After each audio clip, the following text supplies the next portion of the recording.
భయపడకు, టెన్షన్ పడకు.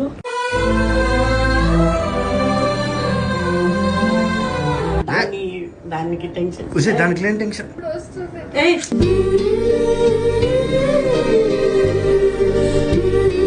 సరే మీ ఇద్దరిని పంపించాలి రూమ్కి.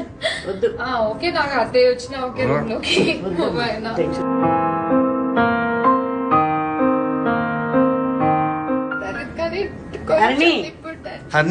అన్ని మమ్మీ ఏడుస్తుంది.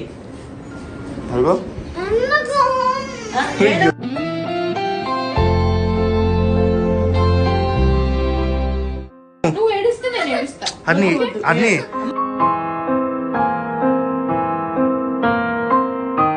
ఏడవద్దు. కాదు, మమ్మీ మమ్మీకి ఎలా అది అట్లా హోల్డ్ చేసుకుంది తెలుసా.